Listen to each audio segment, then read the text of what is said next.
avec Yes. C'est notre moment. Dites oui aux actualités dans votre journal TV. Hernandez assure un résultat exceptionnel. Faites confiance à Hernandez. Manoltrano ny vaovao.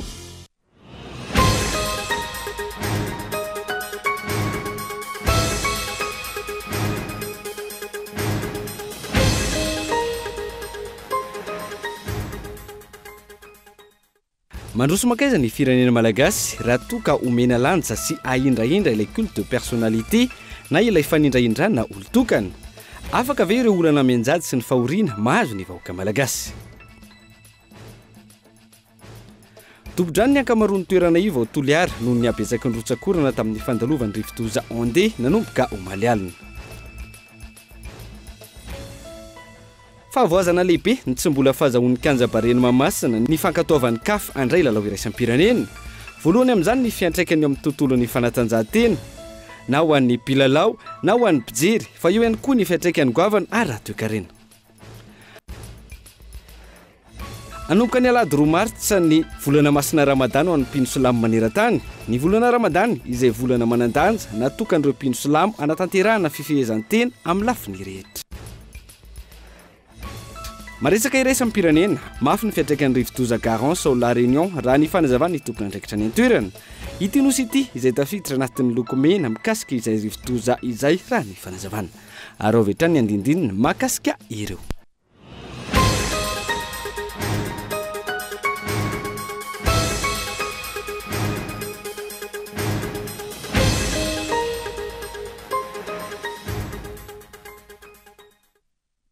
Ngadondray ny mivalora alina fotoana ny fampalalam-baovao eto amin'ny fitalavitra kolo fa tena ny araba tombokilasy tombovavy manasana ihany koa anaraka ny antsiprian'izay tony mazatra matoan-datsoratra nondeha nokafatsika ny fiarahana amin'ity ala ity mandroso makaiza ny firenena malagasy amin'izao fotoan'izao raha toka omena lanja sy ahindrahindra mandrakariva ilay culte de personnalité na ilay fanindrahindrana olotokana. Afaka ve ireo olana mianjady sy ny fahoriana mahazo ny vahoaka malagasy amin'izao fotoan'izao ka eto Andriatsilavo. Ny baribary taorian'ny fahazony Andry Rajoelina ilay amboara amin'ny aitarika politika na leader politika farany teo iny fa manjaka eto amintsika izany antsoina hoe culte de personnalité na ilay fanindrahindrana na olotokana. Manana ny asany manokana ny andrim-panjakana na eo aza ny fisian'ny mpitondra saingy ireny ny raha nahita omaly ireny ny zavanitranga. Novaina avokoa ny akamaroan'ny profilan'ny ministera sy ny andrim-panjakana na ny miariary reny tranga ireny fa efa tsy takona fenina intsony ny fanindrahindrana olotokana efa nanaovana antsoavo teto hatrizay indrindra tamin'ireny fifidianana intelo miataona na trehany firenena malagasy ireny. Tsy takona fenina intsony ny fanohanana olotokana na mpandaniana olotokana mialoha nandritra ary taoriny ny ireny fifidianana ireny. Mazava ho azy fa raha ireny no fihetsiky ny andrim-panjakana sy ny ministera dia mitombona ireo fitarainana voaray mikasika ny tsy fanaran-dalàna fampiasana olo-panjakana sy fitaovam-panjakana nandritra ireny fifidianana natao amboletra ireny. Io ilay hoe tsy hisy takona izay tsy aseho ary tsy maintsy mbola ho tsarainy tantara. Efa nisafidy ho republikanina isika fa tsy sanatria iverina amin'ny fanindrahindrana olotokana na olombitsy. Tsy izany no ampandroso ny firenena. Tsy ny fanindrahindrana olotokana no amany olona ny malagasy iray manontolo izay tsy mitsahatra milentika ao anaty fantrana lalina. Mitaky vina sy politika mazava, mitaky asa miteraka vokatsoa ny vahoaka malagasy izay nanome ny fahefana ny fitondrana ny firenena fa tsy fanindrahindrana olona ka na mety ataony na tsy mety ataony dia anaiky mandrakariva. Tsy ampiovana inona na inona eo amin'ny vahoaka sy ny firenena ny fikajiana seza fa izay mahazo ny seza nokajiany ihany no sitraka tombotsoa amin'izany. Izany hoe manimba sy mamotika ny firenena io culte de personnalité io kanefa io manjaka sy mahazo vahana eto amintsika hatrizay ka hatramin'izao io. Hatrizay ka hatramin'izao satria raha tsy hivina dia efa nisy fitokanana ilay trano nahaterahany Andry Rajoelina izay navadika ho musée tao Antsirabe. Io tranom-panjakana io izay nipetrahan'ny ray aman-dreniny tamin'izany fotoana. Tamin'ireny fotoana ireny dia nanao izay ezaka rehetra anehoana fa malagasy Andry Rajoelina ary nanamafy fa malagasy teraka tao Antsirabe. Tamin'ireny fotoana ireny ihany koa nefa no efa nilazana teto fa tsy ny tany nahaterahana sy ny nahalehibe ny filoha no olana fa ilay izy malagasy nangataka naturalisation mizaka ny zopirenena frantsay. Ny ankehitriny dia ilay fahazona amboara amin'ny aitarika politika na leader politika indray no nanehoana izany culte de personnalité izany. Tranga izay mety afara amin'ilay antsoina hoe régime totalitarisme tamin'ny andro ny Hitler. Izany hoe fanjakana tsy misy afa-tsy antoko politika tokana ka tsy mandray, tsy mankatò velively ny fisian'ireo antoko-panohitra. Fanjakana izay izy ny tompona andraikitra feno amin'ny zavatra rehetra, mandray an-tanana ny zavatra rehetra sy izay asa rehetra ny anivon'ny fiarahamonina. Raha izany no safidiny mpitondra ka mandeha araka ny tokony ho izy ny raharaham-pirenena, mivoatra ny fiainan'ny vahoaka malagasy, inona fa tsy hisy hosarotiny amin'izany, saingy tsy izany anefa no zava-miseho, botika ny firenena ary tsy misy samilaza ny mifanohitra amin'izany, ankoatra ireo olombitsy mpisitraka tombontsoa manokana. Izay matoan-datsoratra avy mizotra makany amin'ny fipoahana ara-tsosialy izay tsy azony iza na iza tombontsoa ny firenena, vokatry ny tsy fahaiza mitantana mpitondra amin'izao fotoan'izao ny teo anivon'ny cellule de crise diovy Madagasikara. Mitony fanitsakitsahana ny lalàna ataondreo nampindramina ny fahefana izay manamafy ny tsy fahafaliam-bahoaka amin'izao fotoan'izao. Amena ny fifambidinian'ireo hervelona rehetra hisorohan'izany raha ny fanambarana nataon'izy ireo tamin'ity androany ity. Andao arahantsika ny fanampanazavana. Manamafy fa taratasy sisa ny Repoblika fahaefatra ary mahantra tanteraka ny maronisa amin'ny Malagasy, efamby andalana ny fipoahana ara-tsosialy ary azo tsapaitanana ny crise politika, sosialy ary ekonomika. Tsy refesy mandidy ny mpitondra, mitombo ny fandrobana sy ny fanondranana antsokosoko ny harem-pirenena. Amafisinay cellule de crise diovy Madagasikara fa tandindoza ny firenena malagasy. Latsaka katerena noho izao fitondrana izao. Tsy tokony ho adintsika fa vahiny frantsay Andry Rajoelina mitondra ny firenena ary na voahososy ny fiandrianam-pirenentsika. Manao antsoavo ny vahoaka malagasy tsy ravoravo-tanana anambatra ny hery sy hirahina izahay, indrindra ireo malagasy vatona sonotry ny tany na eto tanindrazana na any ivelany hifanohana aminay manoloana izao fahasarotana izao. Vaovao ny toetry ny andro indrindra any amin'ny tapany atsimonosy amin'izao fotoan'izao, dobo-drano ny ankamaroan'ny toerana ivo ao Toliara noho ny abetsaky ny rotsakorana tamin'ny fandalovany rivodoza Ondé, nanomboka omaly alina no nahazo vahana ny rivotra sy ny rotsakorana ka nahatonga ny tondra-drano sy ny fiakaran'ny ranomasina amin'izao fotoan'izao. Tapaka nanomboka omaly ihany koa ny herinaratra any an-toerana araka ny fanadiadiana. Bonhomme Élysée, Kolo Toliara.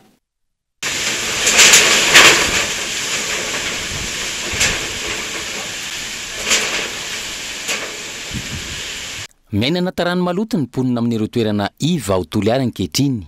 Mahatsiaro irery, tsy misy mpijery ireo vahoaka. Miteraka disadisa amin'ny samy mpifanolo-bodirindrina ihany koa ny tsy famahana ny olan'izy ireo. Araka izany, miantso ny mpitondra sy ireo tompon'andraikitra izy ireo hijery vahaolana manoloana izao fahavoazana izao. Tsy misy lala fanaria rano fa le ato henaniky toy laha tsy maika andaly ety hanaria azy. Tsy misy solution izay fa lefa mandigny io maika. Zay mahamaiky io zany voro mahara. Ka tsy ho simba amizay le ngenta ay atoa. Enta fa sanja fa simba hananiky le tia. Karaha koa zany raha hari ambamy lala ty koa problème koa ty olo ambany tsy ambany farana amizay zany mba hoe io raha motopompe mba hoe lava mivoaka andalavato any zany tonga soa angalandrato fa laha motopompe laha riety avao raha ty problème koa ty ankilany sy ankilana amin'ny tanàna etoa. Zay koa zany problème na problème na etoa halaky henany ty sy tsy fiariaroa hoaihoai koa ty ambaliky hoaihoai koa ty ambaliky farana amizay zao ty problème nay. Fa le mba mangataka zany hoe lafa mambenizeny zao agny mba lava ty raha ino tio zao agny mba mivoaka andalavato agny la. Fa ny volany teo raha zay tamin'ny vonanomboka cyclone iny resaha teo hoe ka matahotsy nareo fa hisy motopompe. Hihetsiky zahay anakeo nefa jusqu'à anaiky zao le zahay mandiny avao. Fa un mois mbo tsy hisy an'izao aminay atoy. Rano baka amin'ny gendarmerie aroy zao baka andala any mila aminay tenakeo tsy mety maiky fa un mois nanakeo. Mbo tovona cyclone avy toy koa. Ka mba mijaly le zahay mba ataovinareo zay mety any aminareo olobe any aby. Araka izany, ny fanisorana ny rano ahafahana miaina ao an-tokantrano no takin'ny retim-ponina ho Betany Toliara ireto, na eo azany ny fahasairanana ka ilana ireny fanampiana samihafa ireny. Ny fanisorana ny rano no lahara-pahamiana aminay hoy izy ireo. Ny fanampiana izay tsy mandeha araka ny tokony ho izy ihany koa ka mandany fotoana fotsiny ny rano fitarainana.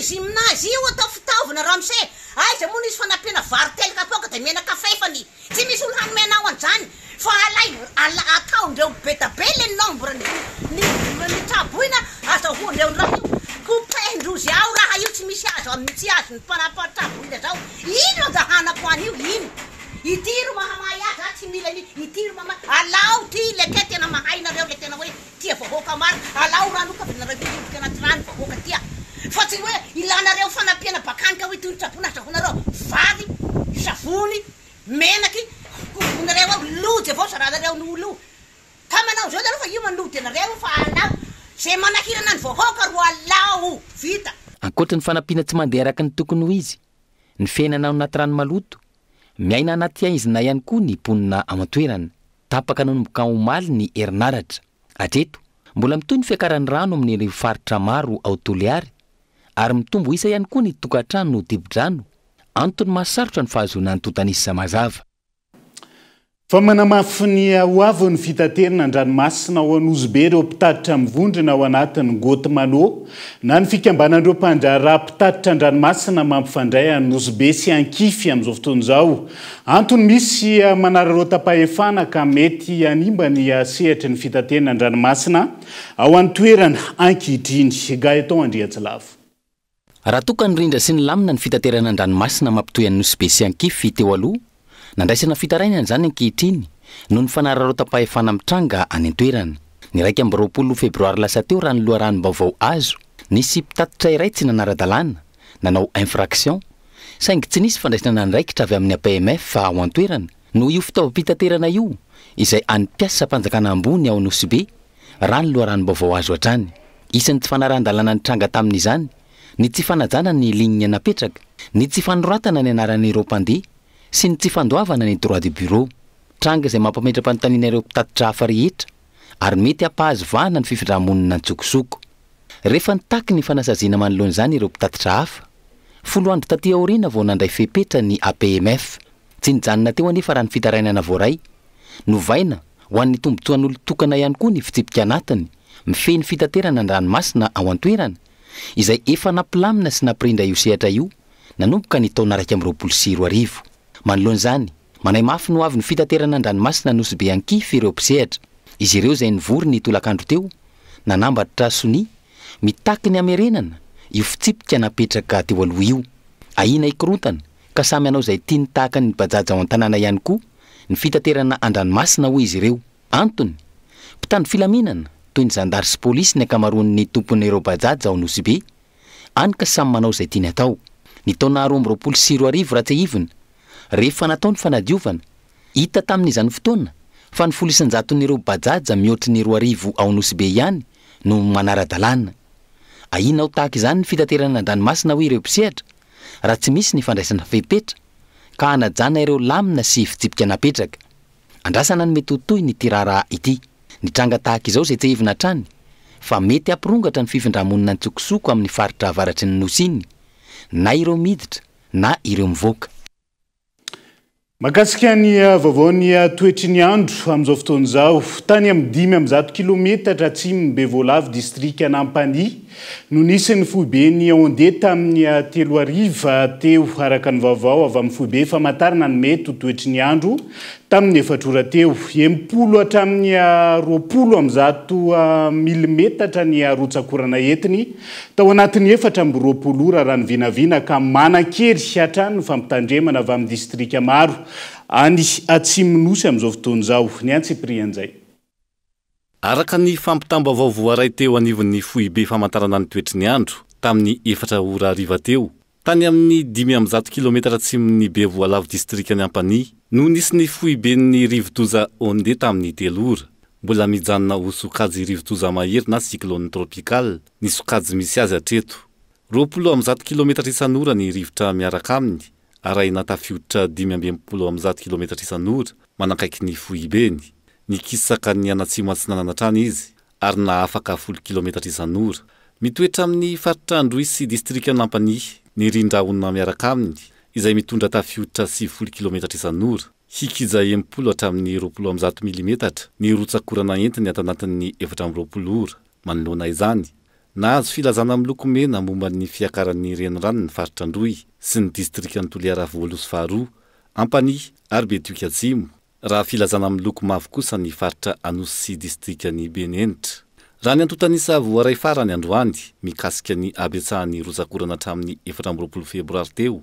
Mitotaly 7 ireo olona namony ainy manerana ny nosy. Tarehy marika izay mahakasika kaomina 450 avy amin'ny distrika 5 anaty faritra 12 nisian'ny fiakaran'ny rano. Manerana ny Madagasikara nijanona telo ny olona naratra. Tafiakatra 773 avy amina tokatrano 773 manerana ny nosy notraboiny. 17 ao Vakinankaratra, 20 ao amin'ny faritra Morony Mania, 270 any Vatovavy, 700 hitany amin'ny faritra Androy, 577 ireo trabony any Atsimo Atsinanana, 727 anaty faritra Alaotra Mangoro, 490 any amin'ny faritra Atsimo Andrefana, 207 kosa atao amin'ny faritra Menabe, ary 172 ato Analamanga. Mahatratra 773 sy iray alina ny olona tsy maintsy nafindra toerana izay miparitaka eny amin'ny toeram-pandraisana traboiny, 24 ny trano dibo-drano, raha 9 kosa ny trano simba ary 70 rava. Pejin'ny fanatanjahantena no anoizantsika ny fampahalalam-baovao amin'ity ala ity fa voazana lehibe ny tsy mbola fahazoany kianja Bariany Mamasina ny fankatoavan'ny CAF handray ny lalao iraisam-pirenena amin'izao fotoana izao.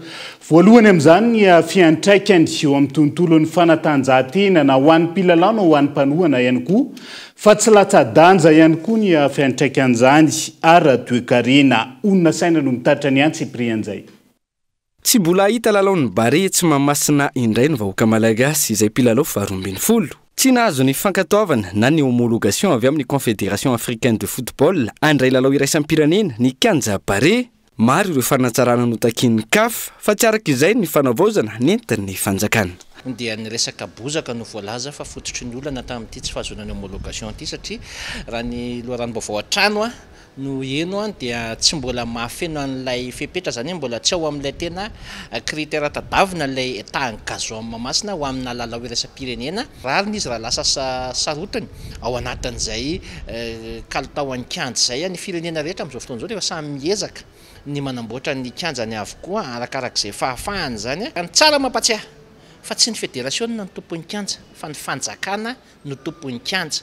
Dia rehefa misy ny taratasy alefan'ny Confédération africaine amin'ny baolina kitra ohatr'ireny dia avantan'ny fanjakana avy hatrany, avantan'ny fédération avy hatrany amin'ny fanjakana hoe reto ny recommandation takina. Ny zavatra olana kely tany ampendohantsika nge ho an'ny kianja io dia tsika nandany vola be nanao ny kianja io.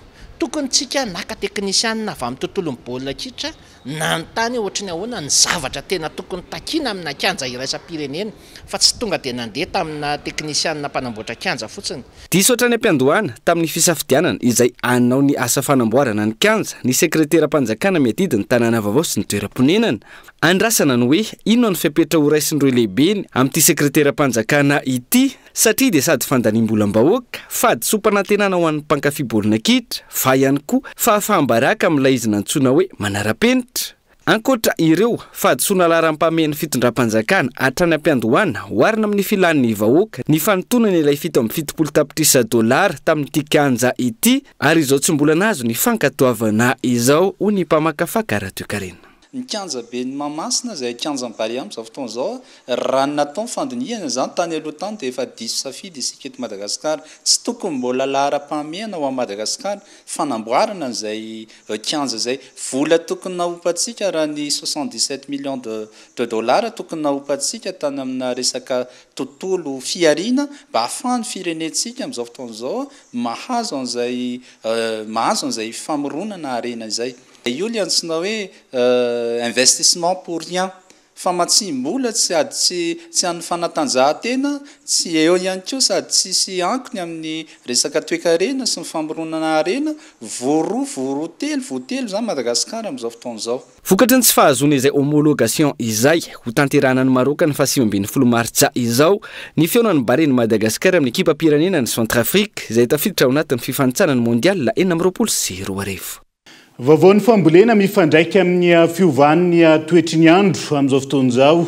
Misy fiantraika amin'ny vantana amin'ny famokarana sy ny tsy fahafehezana ny fiovan'ny toetry ny andro eto amintsika. Afana manatsara ny fiarindro mpisehatra madinika amin'ny tontolon'ny fambolena. Mila atao lara-pamena ny fisitrahana fiantohana eo amin'ny sehatra io na ny assurance agricole hoy ireo vahiny. Mpisehatra matianina ao anatin'izay sehatra izay tsy aro Soarvelo. Voateny matenika fa tantsaha misehatra amin'ny tontolo ambanivohitra ny 700 ny malagasy ary izy ireo no mamokatra ny 700 ny sakafo ho an'ny malagasy ankehitriny. Raha ny zava-misy anefa mbola betsaka ireo tany tsy voavoly eto Madagasikara. Misedra olana maro ihany koa ny sehatry ny fambolena amin'izao, indrindra ireo mpisehatra madinika eny amin'ny tontolo ambanivohitra. Anisan'izany ny fandripahana ala, ny fiovaovan'ny toetrandro i Madagasikara izay miatrika andro ratsy sy rivo-doza miisa 4 rakely indrindra isan-taona. Mikasika betsaka ny fambolena zany ary antony iray mahatonga ny tany famokarana mbola latsaka ambany eto amintsika. Mahalona ireo singa iray ahafahana manatsara ny fiarian'ireo mpisehatra madinika amin'ny tontolon'ny fambolena, ny fisitrahana fiantohana maharitra na assurance agricole hoy ireo mpisehatra matianina avy amin'ny plateforme for agriculture risk management na ny PARM. Donc l'Afrique reste le continent qui souffre le plus. Kontinanta iray mijaly indrindra amin'ny vokatry ny fiovaovan'ny toetrandro i Afrika satria tsy manana fotodrafitra asa sy fitaovana eto mandrindra isika raha sendra misy loza. Anisan'izany Madagasikara. Ao anatin'izany toe-javatra izany, ny fiantohana ara-pambolena dia azo raisina ho toy ny fitaovana lehibe hiarovana ireo mpamokatra madinika, hanamafisana ny fiarovana ara-tsakafo sy ny fampiasam-bola azo antoka. Noho izany dia tianay ny anorina fifanomezan-tanana mba hanamafisana kokoa ny faharetana indrindra ireo mpamokatra madinika. Les initiatives existantes pour renforcer beaucoup plus la résilience des petits, surtout des petits producteurs. Afana mamay ireo karazana sakana amin'ny fampiroboroboana ny sehatry ny fambolena eto an-toerana. Nanatanteraka atrikasa androany teny Ankorondrano teo anivon'ny PARM izay nanasana ireo mpisehatra sy mpiara-monibonantoka ara-teknika sy ara-bola isan-karazany mavitrika amin'ny tontolon'ny fambolena sy ny fiantohana. Alors, dans l'atelier d'aujourd'hui, donc, a offert une opportunité. Ny atrikasandroany dia manome fahafahana ifambizarana sy hifanakalozana hevitra momba ny tombana vonjimaika tamin'ny fanadiadiana novolavolanay. Tianay ny mandray ny hevitr'ireo mpisehatra samihafa izay eo amin'ny sehatry ny fiantohana ara-pambolena mba hahafahan'izy ireo mitondra ny anjara biriky ny ara-teknika sy fahalalana amin'ny sehatra hanatsarana ny etuda atao. Noho izany, araka ny hitanareo teo dia nisy ny fiara-miasa izay nandraisan'ireo manampahaizana samihafa anjara. Ny dingana manaraka noho izany dia ny fanangonana ny fandraisan'izy ireo anjara hevitry ireo. Vita zany zay ny fanatsarana ny fandalinana ary hamerenana ny vokatry ny tombana farany amin'ny mpanjifanay. Tsy ho ela dia ny fanjakana malagasy. Améliorer l'étude et le rendre à notre client qui est le gouvernement malgache. Tsy aivina nangataka fanampiana ara-teknika teo anivon'ny PARM ny ministera voakasika mba hanombanana ny assurance agricole eto Madagasikara sy hazona-drafitra mazava fampiroboroboana io sehatra io tamin'ny taona 2024. Noresana nandritra ny atrikasandroany araka izany ireo tombana vonjimaika mikasika izany. Tsy izay ihany fa maro ny fanampiana nangatany fanjakana malagasy avy any ivelany hampiroboroboana ny sehatry ny fambolena eto amintsika. Tsy mbola nahita mbokatra hatreto ary mbola lavitresaka ny fahatratrara tsika ny tanjona aleo tena ara-tsakafo hoy ireo matianina. Dia izay ihany koa no entintsika amin'ny sendra vetivety ao anaty doka fohy. Aza misaraka aminay ary.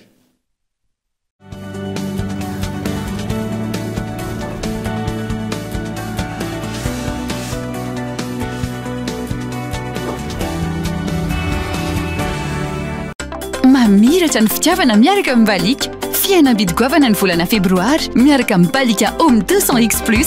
Lasa 9 ariary monja ny petrabola voalohany raha ray hetsy ariary izy teo aloha 9 ariary dia efa afaka misitraka hazavana mandeha amin'ny masoandro misy jiro lavalava 4 miampitio iray mirehatra ho azy rehefa hamatsika fetsehana sady afaka misharitra finday.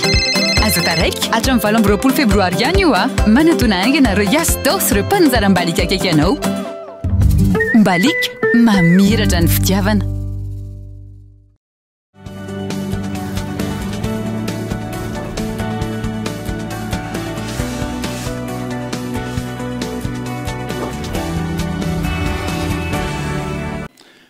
manatitra ny arabatra ny tombo kilasy tombovavy tonga soa indray atao anatin'ny tapany faharoa amin'ny fampalalam-baovao amin'ity alina ity fokotany maro indrindra ho Antananarivo Atsimon-drano izay miroso amin'ny fizarana ny vatsy Atsimbona lelavola 5,3 no nandraisana fitarainana tamin'ity androany ity.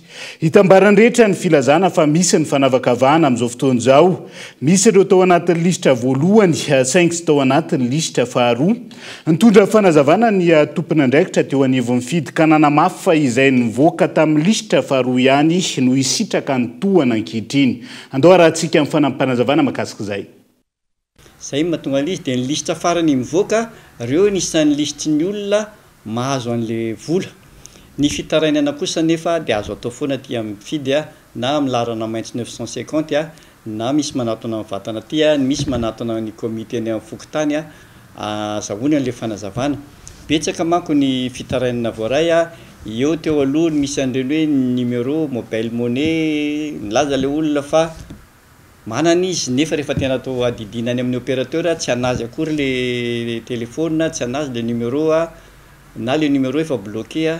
Maro zany ny skadin-javatra ahitana an'ilay olana dia zay ny ilana an'ilay hoe fitarainana appréciana ny olona nao an'ilay fitarainana. Ohatr'izany koa tamin'ireny hoe validation ireny apprécian'ny olona hiteny raha fantany fa grossiste, rivolerie na fonctionnaire na mandray pension dia appréciany izy ireny satria manahirana le mihaino le rehefa avy eo le miteny le olona ka retsy olona nahazo retsy anie ka manana ny trano bery. Tokony toroka zany tsika ao anatin'ireny satria zay moa atikatra maniraka an'ilay enquêteur fotsiny mandeha makany. Lafomba hafa tontosa androany teny bypass ny fizarana ny loka ho an'ireo voasarika tamin'ny lalao tombola goavana Kosomoli izay nokarakarainy ny Abibo Group. Maro ny tombontsoa ny fampiasana ny Kosomoli izay azo tsy faina eny amin'ny varotra mahazatra amin'ny vidiny mirary. Santatra Randriana Jona no mitatra ny Antsiprian'izay. Loka maro no zaraina teny amin'ny Abibo bypass androany ho an'ireo nandresy tamin'ny lalao tombola Kosomoli, anisan'izany ny four électronique, réfrigérateur, machine à laver, rice cooker sy ny maro hafa.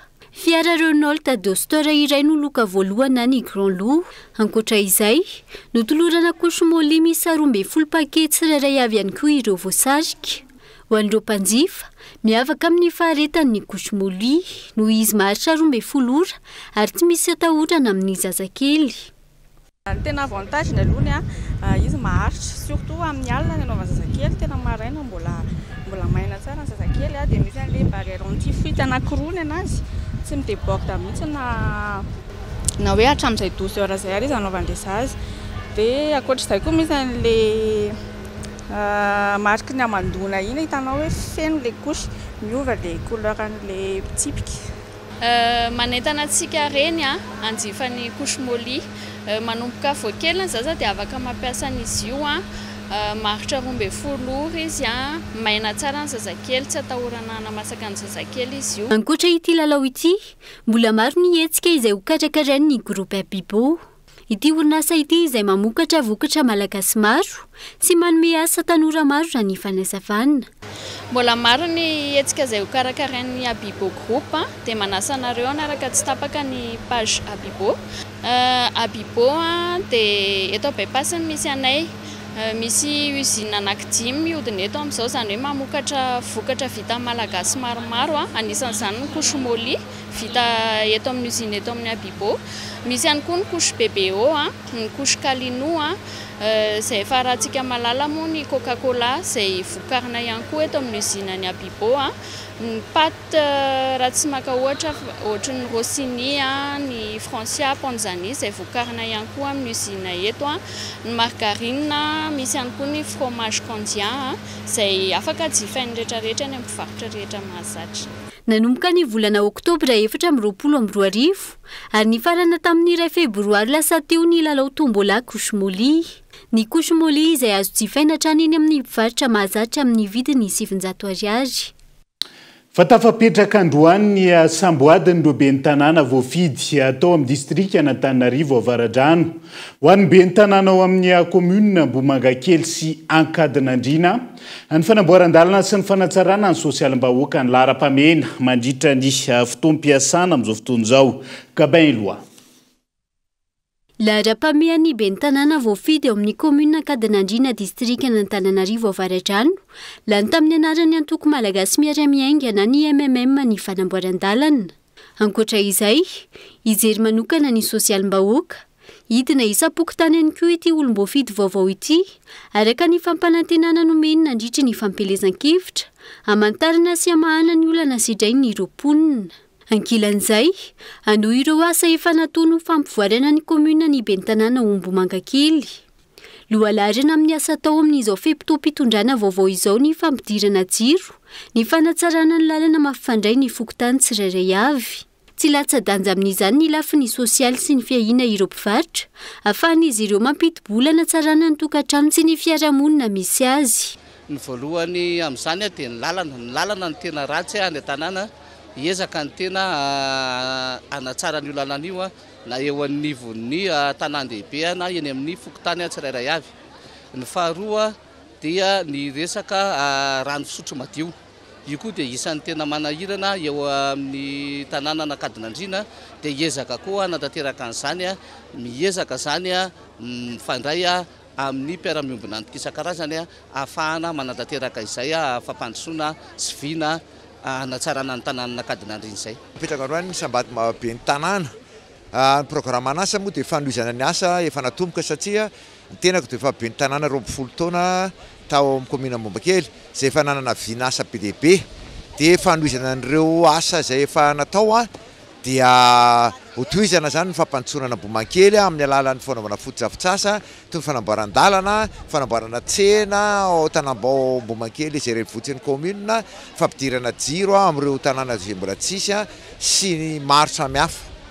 Na eo aza ny fanovana izay nirosoany mpitondra fanjakana, nanamafy ireto ben'ny tanàna ireto fa tsy tokony ho hasarotiny ny fanjakana ny fisitrahana ny impôt foncier sur les propriétés bâties izay aloha eny anivon'ireo commune hatramin'izay, ahafahan'ireo mpitatana mpandroso ny commune fehiziny.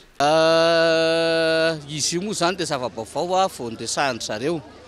Dia ho anay manokana raha ohatra le izy ka tena hoe raha tena ilainay io moa tsy maintsy hoe ilaina hampandrosoana ny tanàna ka tena ho tonga marina eny amin'ny commune tsirairay avy mandeha ara-dalàna tokoa le fiaraha-miasa tsy mampaninona le izy.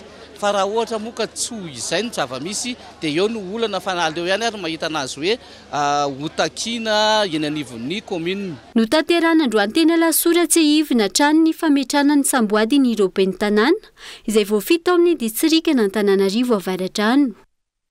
Mandidina ny 3 hatramin'ny 5 isam-bolana ireo mpanjondro mamony ainy an-dranomasina efa nitoanany maro zay raha ny fikarohana nataony fikambanana afrikanina iray.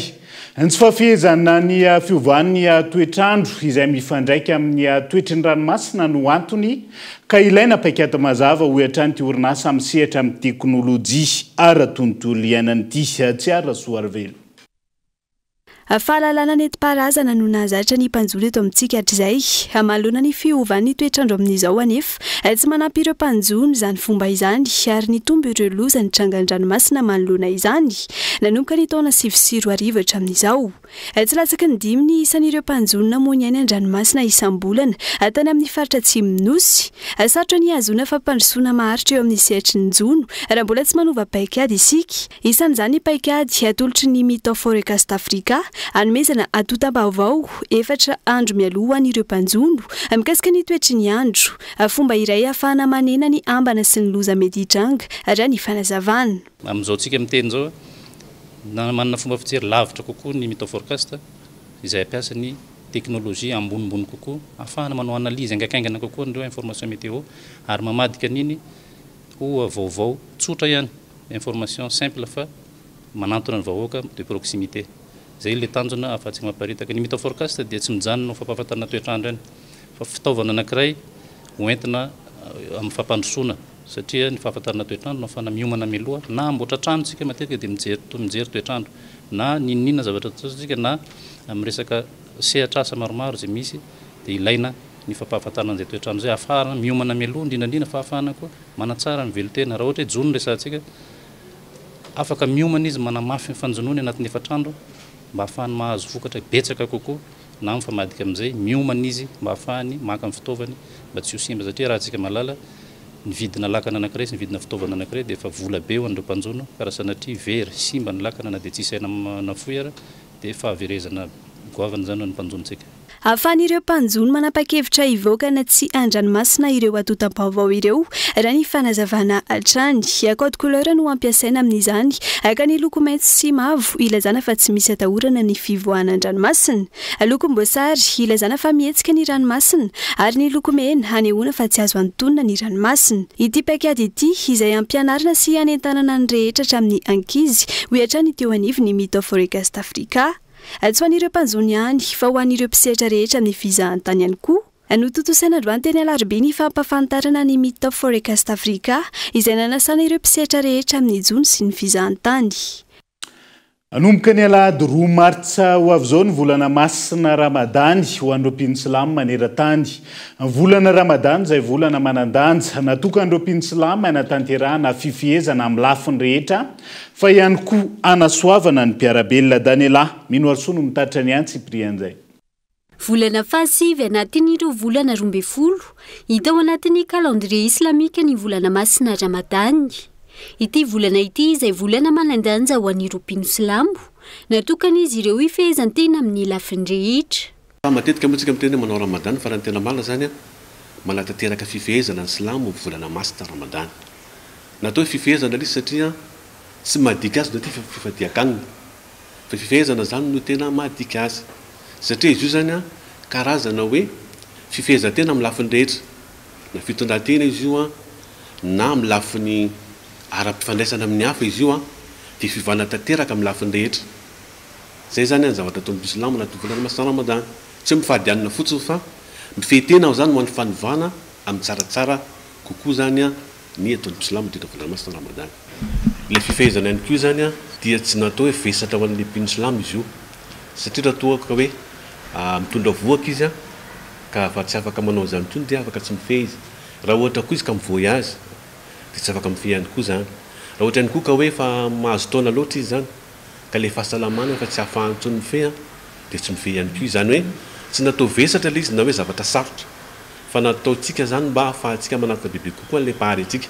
Ankoatra ny ara-panahy isan'ny kolokoloana ihany koa mandritra ny volana Ramadany ny fijerena ny mpiarabelona. Ao anatin'ny volana masina Ramadany izy io satria hoe azahoana tombontsoa ny fanaovana an'izay asa soa izay dia lasa avy roeny avy telo eny mihitsy ny asa soa ezahany tsirairay atao amin'ny mpino-silamo ny fanaovana asa soa dia mitohy mandavataona dia ohatran'izay koa hoe mihitatra ihany koa zany misy olo-kafa vaovao ndray koa zany misitraka an'izay fanaovana asa soa fitsinjovana amin'ny mpiarabelona ataony ny mpino-silamo izay. Ho an'ity taona ity nitotona ny alahady 2 martsa ho avy izao ny volana masina Ramadany ary ahatra 720 na 30 andro izany miankina amin'ny fipoiran'ny masoandro. Miova isan-taona izany hoe miroso 10 andro isan-taona ny volana masina Ramadany araka ny tety-andro na calendrier lunaire. Aorian'izay miverina amin'ny fiainany andavanandro ka miroso amin'ny fetin'ny fisakafoana miaraka amin'ny tapaka sy namana ny mpino-silamo tsirairay avy. Maresaka iraisam-pirenena vetivety mafy ny fiantraikan'ny rivodoza Garance au La Réunion raha ny fanazavan'ny tompon'andraikitra ao an-toerana amin'izao fotoana izao ity nosy ity izay tafiditra ao anatin'ny loko mena mikasika izay rivodoza izay raha ny fanazavana dia izay ihany koa no antsika manakatona ny fampahalalam-baovao mbola maro ny fandarina hoentina aminao amin'ity alina ity isan'izany ny fandarina Ankitsimpo iarahana amin'Andriamatoa Rajerson Antoine solombavam-boaka Madagasikara voafidy tao amin'ny distrika Anarivomamo sy Rakotomanana Richardson Nataleny Brofitarainana eo anivon'ny fiadidina ny Repoblika. Tsy fandriam-pahalemana amin'izao fotoana izao politika ny fambolena sy ny fiompiana ihany koa eo anatrihan'ny fanatrarana ny fahaleovan-tena ara-tsakafo isan'ny loha hevitra hoentina ao anatin'izay fandaran'izay anasananao arian'izao fampalalam-bavao zao zay ihany koa no entina manakatona ny fampalalam-bavao ny tena kosa mame fotoananao raha mipitso amin'ny fotoana toy izao mandra-pitafa ho amin'ny raha-pitso indray tombokilasy tombovavy aleo matomboka.